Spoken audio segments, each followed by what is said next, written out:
In the 20 years following an unsolved murder, lives changed, and so did forensic technology.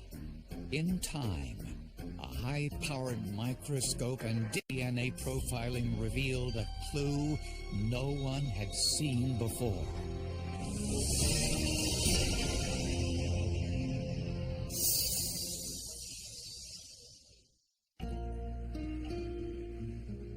Les's grocery store was an important part of the community in the small town of Superior, Wisconsin. Members of the Grand family had worked there for years. Les's Grocery dated back to the 60s. My mother, my grandmother, myself, we all worked there at different times. We lived right next door to it. It was a typical small grocery store. In the 1980s, 51-year-old Linnea Gran worked in the store. At the time, she was the divorced mother of 4 children. Over the years, the store had its share of robberies, but no violence. All of that changed on August 9th, 1986. Linnea's 17-year-old son, Roger, was at the county fair until 2 a.m. When he got home, his mother wasn't there. It was so late after their closing time that he went from the house, walked directly over to the grocery store, looked through the front door, which had a glass window you could see through, and almost immediately saw his mother laying face down just inside the front door of the store. I need an ambulance. My mother, she's in the closest grocery and there's blood all over.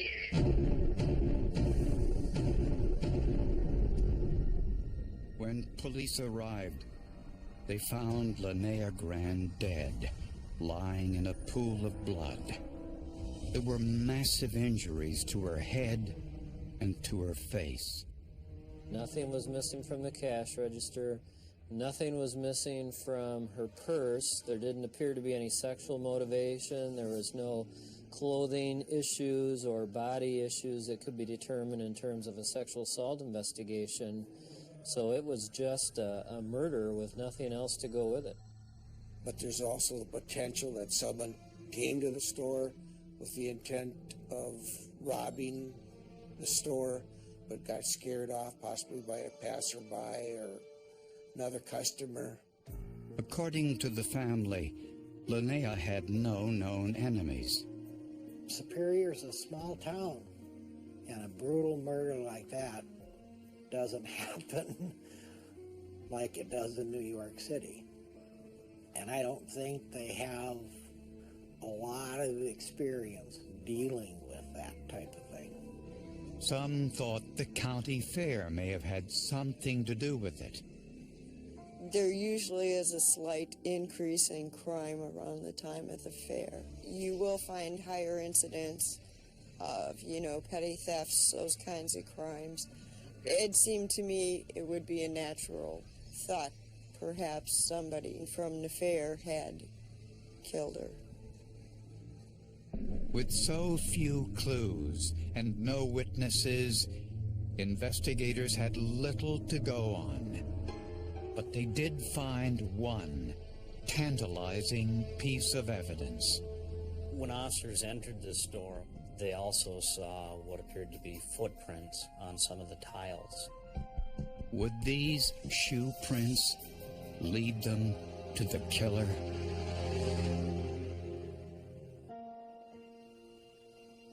Linnea Gran had a difficult life. She was a divorced mother of 4 children, largely raising them on her own, and she worked hard to provide for their upbringing.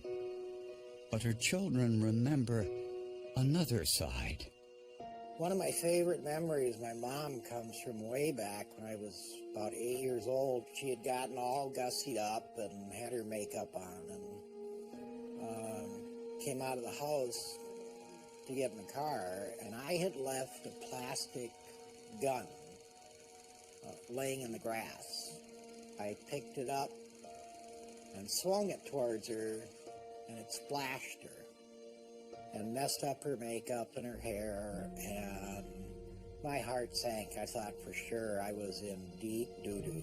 Instead, she came after me, tackled me in the wet grass, grabbed the garden hose, and laughed and giggled, and we were both soaked. And so what could have been a really bad situation, she turned into fun. For both the family and police, Linnea's brutal murder was difficult to understand. It was dramatic, substantial, horrible, gruesome, whatever term you would put with it. The medical examiner estimated somewhere in the range of 15 to 30 blows to the head. Was clearly done in some kind of fit of rage. Random killers rarely spend that much time and effort killing someone. In fact, that kind of violence usually indicates a relationship between the victim and the killer. I think there is actually an opinion that it could have been someone close to the victim, such as a family member, some kind of really emotional dispute or something. They initially considered everyone a suspect, and they even questioned my older brother, his whereabouts, and could he verify his whereabouts. Linnea Gran had 4 children. 17-year-old Roger, who found his mother's body, was the only one still living at home. Linnea's 3 other children all had alibis for the night of the murder. So investigators turned to Linnea's ex-husband. Being that she went through a bitter divorce with her husband, Jerome, he was looked at as a potential suspect in this case. But Jerome Gran was 800 miles away in Ohio on the night of the murder, an alibi corroborated by others. Originally, police hoped the bloody foot impressions at the scene would lead them to the killer. But they were from Roger's shoes. She was in a pool of blood. Would not have been uncommon to find those footprints in blood in the store matching Roger's shoes. Roger also had an alibi for the night of his mother's murder. He was at the county fair with his friends until 2 a.m., and his friends corroborated his alibi. All he could remember is that he was with friends at the fair, they'd been drinking and using drugs, and he didn't remember anything else other than finding her body. Although Roger admitted he was drinking and using drugs on the night of his mother's murder, no one in the family believed Roger had anything to do with it. It was ludicrous. I'd known Roger his whole life, and Roger was not violent. He was a typical 17-year-old boy, wanted to think he was the toughest kid on the block, but he was not a fighter. Investigators searched Linnea's home next door and found what looked like the murder weapon, a wood-handled claw hammer in a drawer next to the kitchen sink. The pathologist noted that the wounds had this circular shape and gave an opinion that it was similar to the head of a claw hammer. Unfortunately, the hammer yielded few clues. But the state crime lab reported back that there was no blood located on the hammer. Police also examined the clothing Roger was wearing when he found his mother. On it was his mother's blood. Roger had told us that he had found his mother, that he in fact had knelt down next to her and cradled her head, had made some attempt to revive her. So the simple fact that her blood was on his clothing really did not give us a whole lot of information. 3 months passed. Then, 180 miles away in the town of Eau Claire, Wisconsin, 19-year-old Steve Hansen was arrested for beating a man to death. Steve Hansen committed the murder with a hammer, which was a possible instrument that was used to murder Linnea Gran. The officers thought that Steve Hansen had to be connected, or at least had to be looked at as seriously connected with whatever had happened. I mean, how common is it for hammerhead blows to the head murders within the same geographical areas? Then police learned something else. That Steve Hansen and Roger Gran knew one another. They both had the same group of friends and allegedly had used drugs together. Was it possible that the two had a disagreement, possibly involving drugs, and the murder was revenge? Police were investigating two brutal murders in Wisconsin, both committed with a hammer. 19-year-old Steve Hansen was arrested for the murder in Eau Claire and eventually confessed. He denied having anything to do with Linnea Gran's murder 180 miles away in Superior. He also said he had an alibi which checked out. While he knew Roger Gran and while he still had ties to the community, he was living in Eau Claire and could not have been in Superior at the time of Linnea Gran's murder. With no suspects and no apparent motive, the case went cold. It was frustrating personally. The Gran homicide was probably the worst homicide I've ever seen. It bothered me that we were not able to successfully bring this case to conclusion. 20 years passed until March of 2004, when Police Captain Chad Lalore was assigned to head a new cold case unit. The first case that caught his eye was the Linnea Gran case, a murder that took place when he was still in high school. Investigators at the time weren't sure which way to go with the investigation. We had Roger Gran there stating that he had found his mother dead, that he had been there earlier in the evening and she was fine. We had no other eyewitnesses. It was really a tough case based on a lack of witnesses and a lack of conclusive forensic evidence in the case. Special Agent John Christopherson was also assigned to the case. Captain Lalore and I looked at all of the evidence that was kept from 1986, and we subsequently transported the evidence to the crime laboratory in Madison and met with analyst Ken Olson. Back in 1986, when this homicide occurred, we were just starting as a laboratory to do bloodstain pattern analysis and interpretation at crime scenes. We weren't doing bloodstain pattern interpretation on clothing until the early 1990s.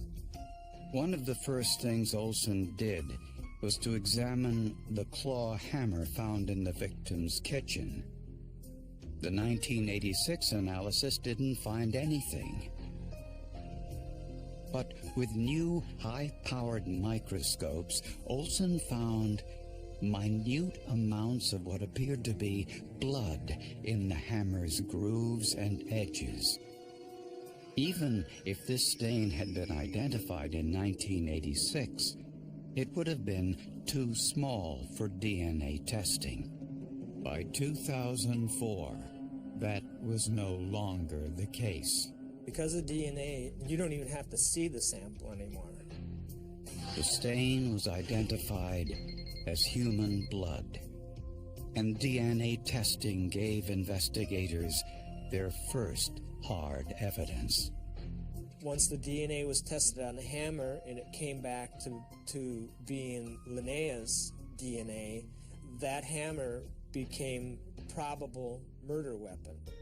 That was a major breakthrough in the case, that now we had the murder weapon. It was a hammer. It was found in the Roger Gran home. Next, investigators examined a denim jacket confiscated from Roger Gran's bedroom on the night of the murder, even though he wasn't wearing it when police arrived at the scene. On the right sleeve, Olson found tiny, mist-like droplets of blood, high-velocity impact spatter, which is very different from a blood drop or smear. If you have somebody that has impact stains that are small enough that are consistent with high-energy impact stains, that person was either delivering the blows or standing nearby when the person was beaten.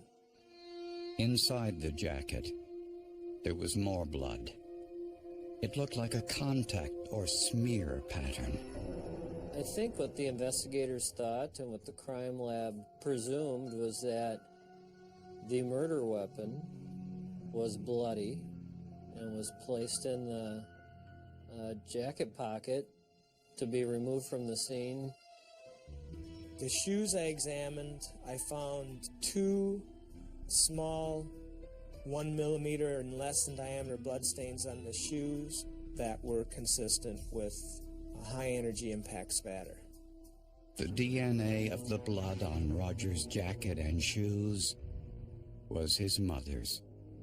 A person with this kind of evidence had to have been at the scene or involved or very close to the scene when the crime occurred. Police confronted Roger Gran with this new evidence. A lot of time had passed since 1986.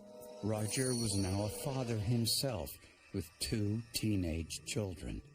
The impact spatter on the blue jean jacket and the blue jeans are consistent with Roger Gran delivering the blows to Linnea Gran at the time she was bludgeoned to death. That's kind of a strong statement.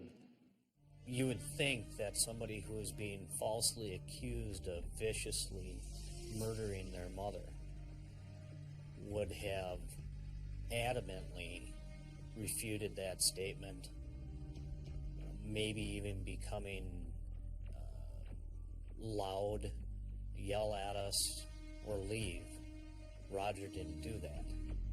Investigators asked him again, what happened on the night of his mother's murder? This time, he said he had an argument with his mother around 10 p.m. before he left for the county fair. He said he asked for money. When you go to check on your mom, do you remember your mom being all right? When I left? I mean, she wasn't hurt at that time? No, I mean, she wasn't dead. She was a little milk. To us, that was a huge break in the interview. Here is a guy that claimed his mother was fine and he found her dead hours later, yet that indicated that he knew something was wrong with her. And also, for the first time, police had a possible motive. Roger told them his mother refused to give him any money that night, but he continued to deny he killed her. New DNA testing and advances in forensic science revealed what happened on the night of Linnea Gran's murder 20 years earlier. Friends, and also doing drugs. Roger admitted he went to the store around 10 p.m. and asked his mother for money to go to the county fair. Prosecutors think Linnea refused, probably because she knew he was using drugs and alcohol. And she also told him he couldn't drive the family car. They argued.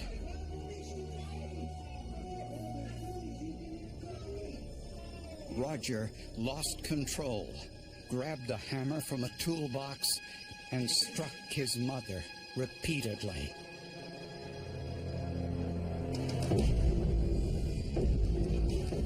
The force created high-impact blood spatter on Roger's denim jacket, particularly on the right sleeve and on his shoes. He locked the front door, went back to his home, and washed the hammer, removed his jacket, then met his friends at the county fair.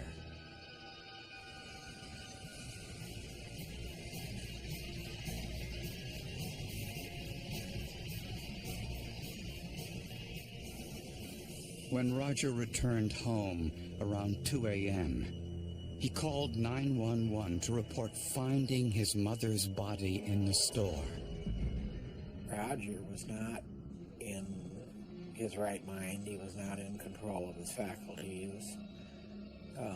He was an irrational, frustrated, messed up kid under the influence, and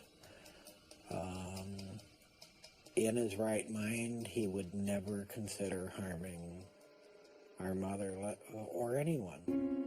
It took 20 years for forensic science to develop to the point where the microscopic particles on Roger's jacket, shoes, and hammer could be identified. During those years, Roger Grann's life was one of drug abuse, dysfunction, and divorce.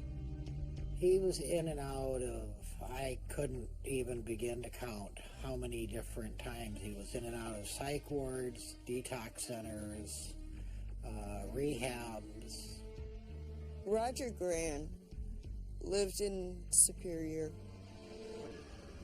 for 19 years before he was ever arrested for his mother's murder. At any time, he could have left and probably escaped justice. I don't believe he was ever running from the law. I believe he was always running from having killed his mother. Faced with the evidence and the possibility of putting his family through a trial, Roger Grann confessed. He pleaded guilty to a charge of second-degree murder and was sentenced to 15 years in prison.